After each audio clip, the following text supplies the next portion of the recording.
For decades, Robert Downey Jr. has been the very definition of redemption. The Hollywood superstar who fell harder than anyone and somehow rose even higher. To millions, he's Iron Man, the genius who saved the cinematic world and became a symbol of second chances. But behind the charm, the humor, and the billion-dollar smile, there lies a story far darker, far sadder than most people could ever imagine. Before he was the highest-paid actor in the world, Robert Downey Jr. was a lost soul, a man consumed by fame, haunted by addiction, and nearly destroyed by the pressures of his own brilliance. His journey from a child actor to one of Hollywood's most iconic figures is filled with heartbreak, pain, and a lifelong struggle to outrun the demons that began long before the cameras ever rolled.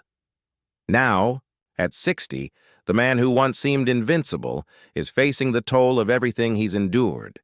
The emotional scars, the regrets, and the quiet tragedies fame can't heal. He's opened up about the pain that never quite left him, the cost of survival in an industry that both destroyed and resurrected him. This isn't just the story of a Hollywood star. It's the story of a man who fell apart, and the tragic truth about what it really costs to pee before Robert Downey Jr. was a global icon. He was a boy growing up in chaos, surrounded by art, rebellion, and addiction. Born in Manhattan in 1965, he was the son of avant-garde filmmaker Robert Downey Sr. and actress Elsie Ford. Theirs was not a conventional household. Creativity flowed like air, but so did danger. His father's films were daring, experimental, and wild, and so was the environment young Robert was raised in. By the time most kids were learning to ride a bike, Robert was appearing in his father's underground movies. At just 5 years old, he had his first role in Pound, a surreal comedy where humans played dogs. It was strange, even disturbing, but to Robert it was normal. "I grew up inside a camera lens," he would later say. But behind the laughter and eccentricity, something darker was brewing. His father, though loving, battled severe addiction, and tragically, he introduced his son to drugs before Robert was even a teenager. It wasn't malicious. It was the culture of the time, the rhythm of a home where boundaries didn't exist. But it planted a seed, one that would later nearly destroy his life. By his late teens, Robert was already chasing the spotlight. He dropped out of high school, moved to New York, and threw himself into acting with reckless abandon. He joined Saturday Night Live in the 1980s, though the stint was short-lived. Hollywood, however, took notice, and so did audiences. His performance in Less Than Zero, 1987, where he played a wealthy young addict spiraling into ruin, was hauntingly realistic. Few knew that the line between actor and character had already begun to blur. Downey's natural charm, sharp wit, and undeniable talent made him one of the brightest stars of his generation. Critics hailed him as the next great American actor, comparing him to Marlon Brando and James Dean. He could move from comedy to tragedy in a heartbeat, but his real life was spiraling out of control. The same charisma that made him magnetic on screen also made him dangerous off it. Parties became routine, sleep became rare, and drugs became his constant companion. Fame had come quickly, too quickly. He was living every young actor's dream, but also every cautionary tale's beginning. By the early 1990s, Robert's career reached a peak with Chaplin, 1992, a role that would earn him his first Academy Award nomination. His portrayal of the silent film legend was breathtaking, vulnerable, brilliant, tragic. He was only 27, but his performance carried the weight of someone who had already lived 1,000 lives. It should have been the start of a golden era. Instead, it marked the beginning of his fall. Behind the Oscar buzz, Robert's addictions were deepening.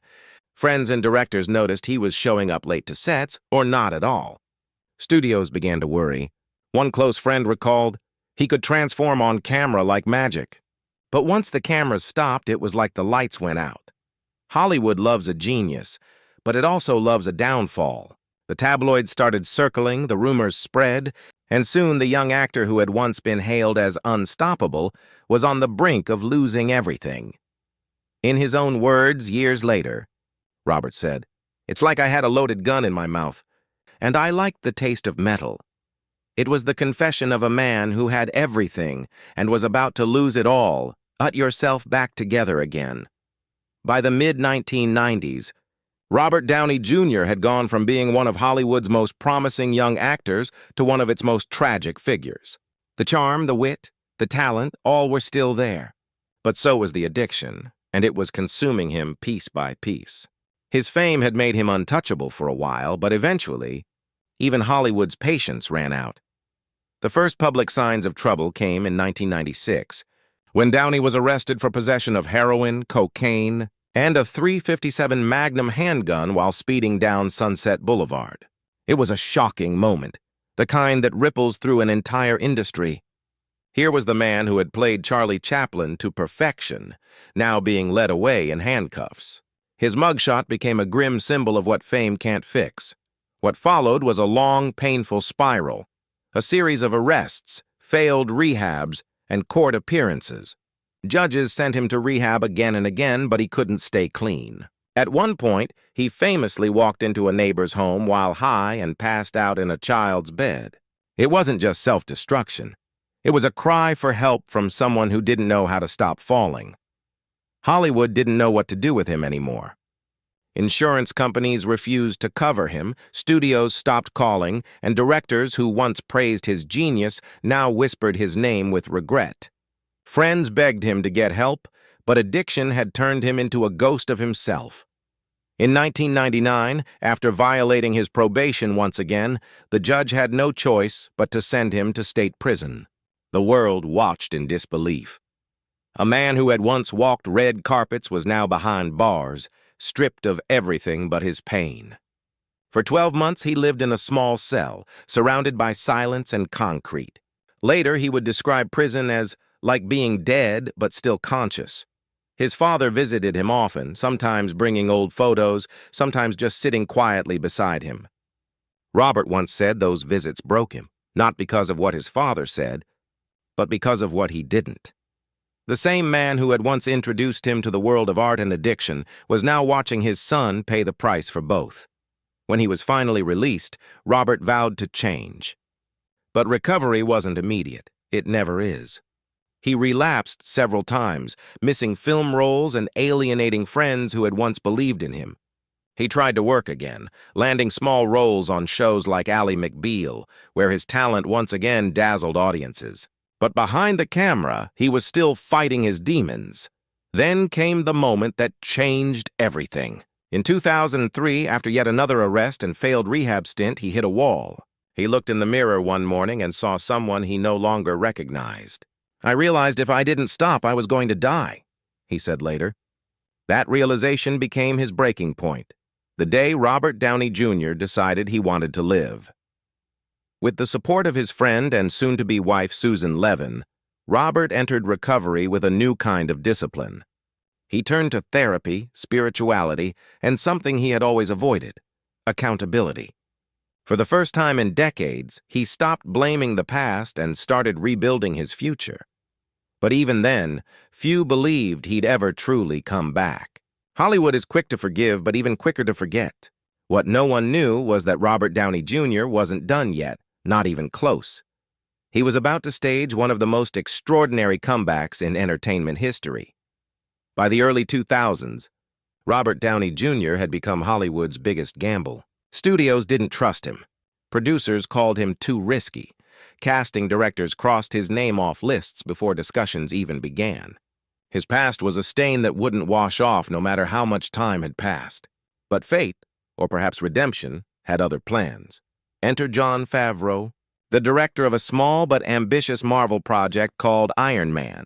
It was 2007, and superhero movies were still a growing genre. Marvel Studios was betting everything on this one film. And Favreau had one name in mind for Tony Stark: Robert Downey Jr. The idea was met with instant resistance. Studio executives balked at the thought. Downey had too many arrests, too many relapses, and too much bad press. Insurance companies didn't want to touch him. "We couldn't trust that he'd show up on set," one producer admitted later. But Favreau insisted. He saw something no one else did. Not the addict, not the failure, but the perfect Tony Stark. a man who had lost everything and rebuilt himself from the ashes. When Downey read the script, he saw himself in Stark's reflection, a genius playboy whose arrogance had nearly destroyed him, now forced to rebuild with what little was left.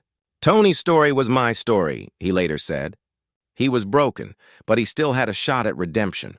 Against all odds, Marvel gave him that shot. The studio made him sign strict contracts, daily drug tests, insurance conditions, and performance clauses. But Robert didn't care. He was ready. This was his last chance. When Iron Man hit theaters in 2008, it wasn't just a movie, it was a resurrection.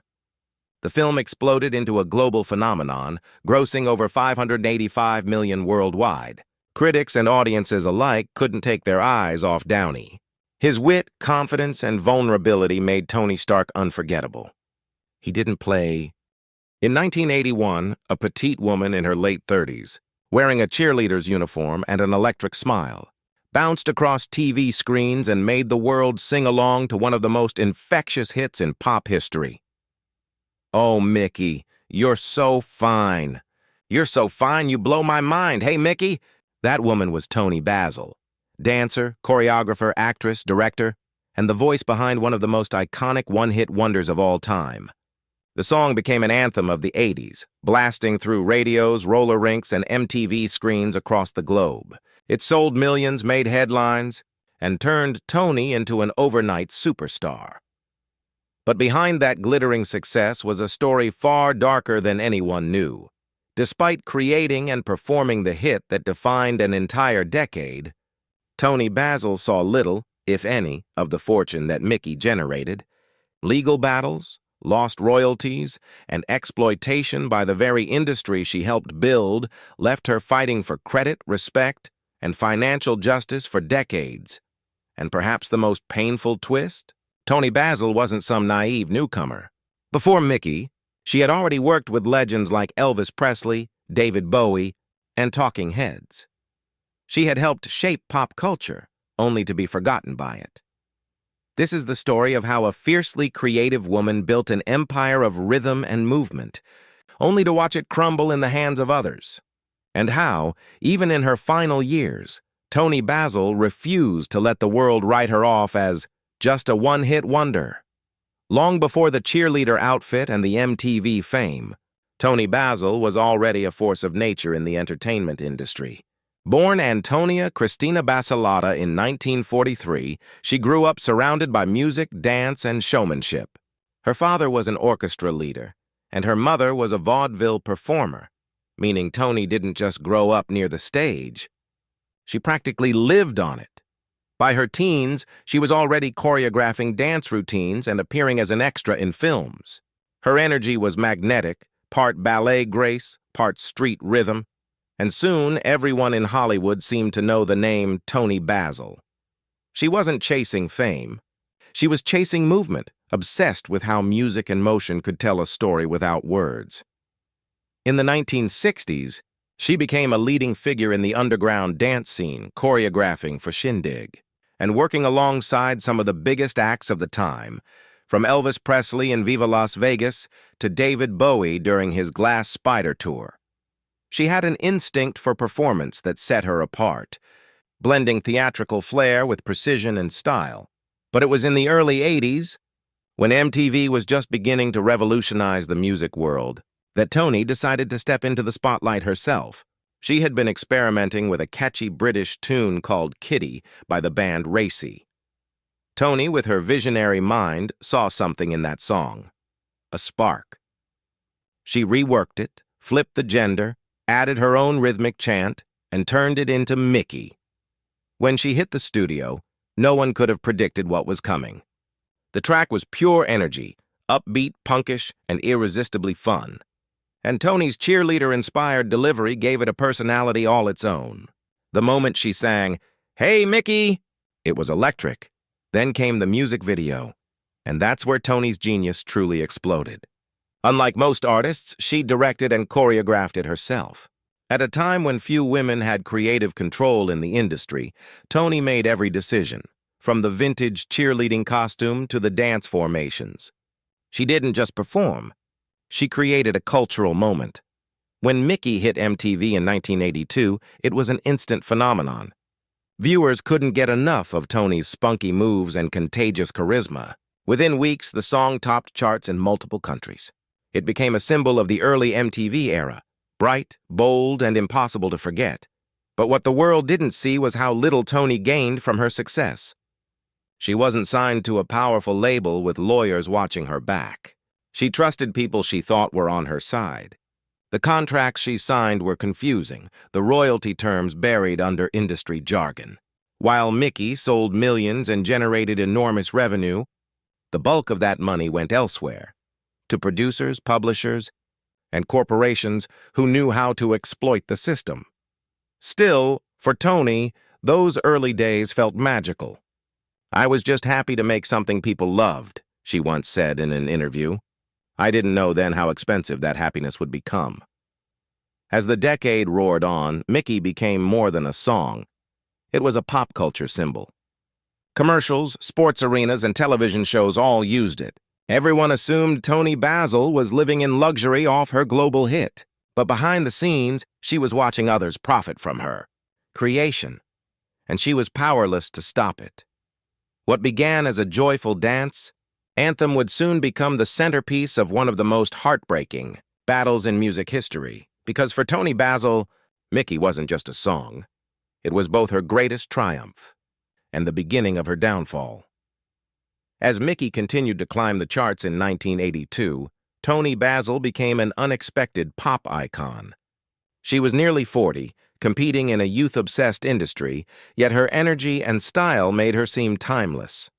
The world saw her as a new star. But few realized she had already spent 2 decades behind the scenes, choreographing, directing, and shaping performances for others. Now, at last, it was her moment to shine. Everywhere she went, people shouted, "Hey, Mickey!" Fans copied her dance routines. Cheer squads across America used her moves in halftime shows. MTV replayed her video on endless rotation, and her face appeared on magazine covers around the world. Toni Basil had become the personification of early 80s pop, bold, bright, and unforgettable. But beneath the neon lights, trouble was brewing. At first, Toni didn't pay much attention to the business side of things. She had signed paperwork that, to her, seemed routine: royalty splits, licensing rights, publishing details. Like many artists of her time, she trusted the system. "I wasn't thinking about percentages," she said years later. "I was thinking about art." But soon the checks stopped coming. She noticed that while Mickey was being used everywhere, in movies, commercials, even video games, her bank account barely reflected it. People assumed she was a millionaire, but behind closed doors, Toni was struggling. The royalties that should have been hers were going to the wrong hands: record labels, publishers, and executives who had used fine print to claim ownership. For years, she tried to resolve it quietly. She sent letters, made calls, and asked questions, only to be met with silence or confusion. No one seemed willing to take responsibility. In the eyes of the industry, she was just a one-hit wonder. The song was bigger than the singer. By the late 80s, as pop culture moved on, Toni found herself boxed in by her own success. Everywhere she went, people wanted her to be the Mickey girl. Producers would call and ask her to recreate that cheerleader image, to dance the same routine, to sing the same song again. They wanted nostalgia, she said bitterly. I wanted evolution. Her refusal to conform made her an outsider in an industry she had helped shape. But Toni never stopped working. She returned to choreography, crafting iconic routines for legends like Tina Turner and Talking Heads. Her creative brilliance was undeniable. But financially, she was still paying the price for her biggest hit. Decades passed, and the injustice only deepened. Mickey was featured in films, ads, and TV shows, from Bring It On to Glee, yet Toni saw almost nothing from its endless replays. Each time the song resurfaced, it was a bittersweet reminder of the fortune she never received. In 2017, at 74 years old, Toni Basil finally decided enough was enough. She filed a lawsuit against multiple companies, including Warner Brothers and Viacom, for unauthorized use of her likeness and music. All I ever wanted, she said, was to be respected as the artist I am.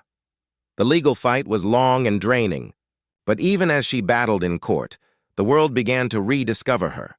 Younger generations learned that Toni wasn't just the Mickey girl. She was a visionary who had choreographed, directed, and inspired some of the biggest names in entertainment. And while she may never have received the millions she deserved, Toni Basil's fight for recognition lit a fire under a new movement, one that demanded fairness for artists who had been cheated by the very industry that profited off their art. Still, the emotional toll was deep. Fame had brought her visibility, but it had also brought her pain.